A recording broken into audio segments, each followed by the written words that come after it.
Hey guys, this is Tyler here with Maverick Capitalist, and today I'm going to discuss something I have noticed here, being here in the States for just over 2 years. That's the impossibility of dating for Gen Z guys. I can't tell you how many guys that I've met here, like in Florida, that have had so many issues dating. And at this point, a lot of guys now aren't even pursuing dating. They've not had a single girlfriend even by the age of, say, 24, 25 years old. It's horrible.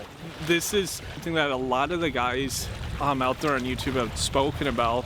We see this over and over. There's such a scarcity when it comes to dating now, and it's these top 1% of guys that are effectively getting 90+% of the gals. And it's to a point now where, like when I was growing up, see, I'm a millennial here, and on the latter half of millennials, a lot of millennial guys would just go abroad. They would go somewhere and try either live abroad or just periodically travel abroad to pursue dating and to find a better lifestyle. Whereas like now a lot of these guys, whether it be because of economics or a lot of it is apathy, they won't even do this. They just simply have tapped out of the dating. I think the widespread access to pornography, free pornography, has definitely been a prolific effect here on lessening the number of guys pursuing relationships or even that are successful with relationships.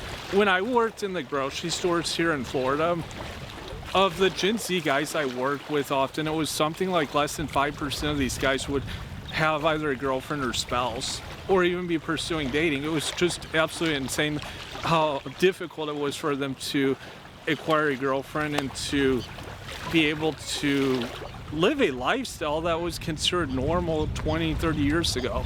Often it kind of went back to the same themes that they were seen as low value. Gals simply weren't interested in them.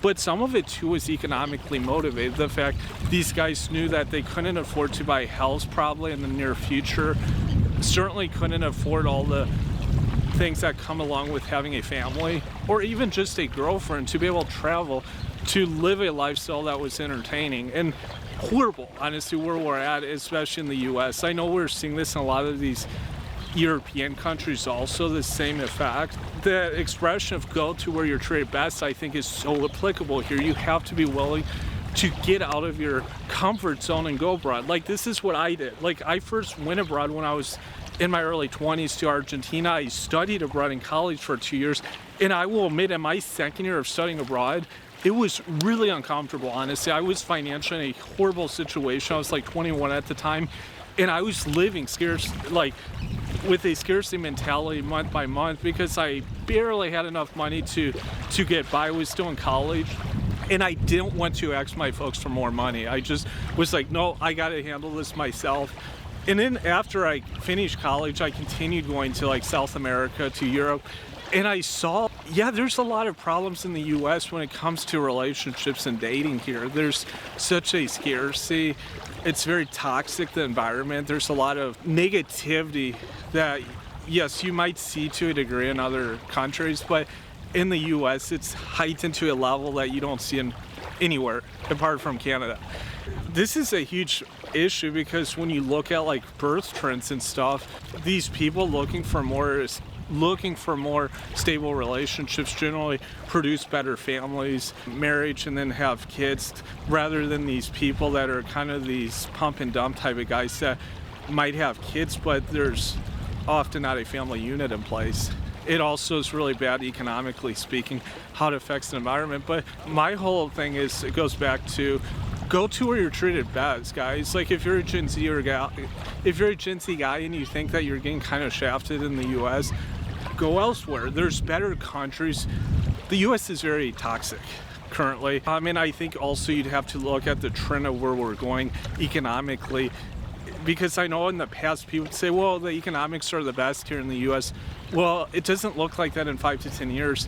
My brother, for example, he's been living almost all of his 20s, he lived outside of America in Argentina, Russia, Poland, Armenia, Georgia, and a few other countries, primarily in Russia and Argentina.